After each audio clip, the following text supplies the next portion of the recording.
Hey guys, Spartan here from SpartanTrading.com. I had a few traders in the last couple of weeks ask me this question, and basically it is, how do you choose which contract to take when you're trading options? And I thought this was a good topic for a video for YouTube, so I figured I would just do it. So, pretty simple question. How do you choose what options to trade? Or how do you choose what options to pick when you're trading a stock, to the upside or the downside? Now, you have to understand two things. One of the things you need to understand is the Greeks. What are the Greeks, first and foremost?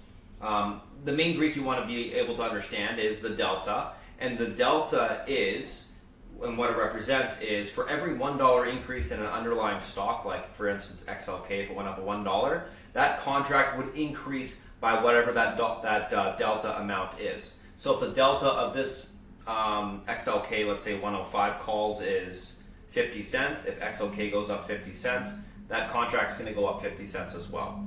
Now, understanding the delta is the first step. The second step is understanding where that stock can actually go to.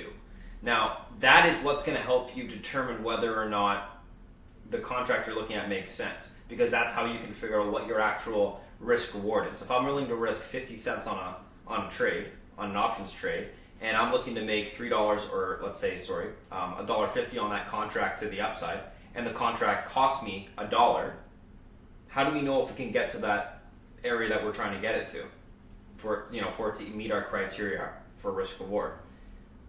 Let's take a look at an example. So let's say I'm looking at something like Apple, and keep in mind today is Thursday, so the options we're going to be looking at are going to be fairly cheap, but that doesn't matter.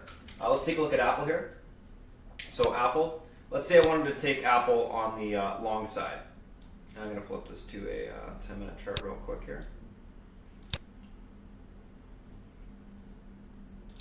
So I want to take Apple on the long side. This is the chart. Obviously it's looking more like a short, but let's say it breaks this downtrend here at 387.35, and I'm looking to take it on the long side. So if I'm looking at Apple, a couple different contracts we can look at here, $3, $2, whatever. You can see they get cheaper as they get further out of the money. Let's say I was looking at something like 390. So I just want the stock to get in the money. If I just want the stock to get in the money, these 390 calls, they're going to cost me $1.70. For every $1 increase in the price of the stock, it's going to go up 25 cents. So really quickly, let's say I wanted to risk 25 cents to make 75 cents. And I'm looking at this Apple trade. So if it breaks this 387 level, it essentially has room towards the next resistance on the daily to the upside, which I would say would be the last day's high, 386.66. So given that, we really only have 2 points of room to the upside. So would this contract make sense to take if I had a 3-to-1 risk reward ratio? No, it would not, because I can only make 50 cents of room to the upside, or 50 cents to the upside while risking 25 cents. Now granted, the delta is going to increase as this contract gets closer to in the money now that we're nearing expiration, but for this example I just want to keep it simple. Let's look at an example where it would work. So let's look at something like, I don't know, what's a good stock to be looking at here? Nvidia. So let's look at Nvidia here. So I wanted to take Nvidia on a trade. Same thing, let's say I wanted to take it long. So I want to take it on 408, break to the upside. So a range break to the upside there. And I'm looking at Nvidia, let's say 412 50s. So they're about, let's call it $1.50, because that's what it closed at. And for every dollar move, they go up 23 cents. So the stock right now from 408 has room to 417.32 if it breaks out. That's the next resistance on the daily that I see.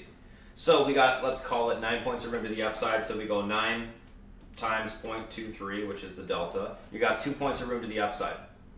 So $1.50 stock, I can risk 50 cents to make 150. In this case, it's got 2 points of room to the upside. Does it meet your risk reward? Yes. This would be a good contract to take. So what I do when I look at picking contracts, I look at contracts that are within my dollar range that I want to spend. I look at the delta to see whether or not it has the amount of room to get to where it could get to, or get the room to get to where I want it to get to in terms of my reward side. And then I also look at a contract that could potentially get in the money. So I look at something that, given the move, could get in the money. As you get further away from expiration, so on like a Monday, Tuesday for trading a weekly contract, the contracts are going to be a little bit more expensive, but the deltas will be a little bit bigger on those contracts as well. So how do you pick the right contract for you? It's based off of how much room the stock has to the upside, what the delta is, and what your risk reward is. Simply that. So yeah, that's pretty much it, guys. Just want to give you a quick little video on that. That's how I do it on the fly. Obviously there's a couple other things that come into play, but that's, I guess kind of the fundamentals of it. Hopefully you enjoyed the video. Hopefully that helps. If you guys have any questions, feel free to reach out to SpartanTrading.com or Spartan@SpartanTrading.com, which is my email. Alrighty, guys, have a good one. Thanks for watching, and we'll see you next time.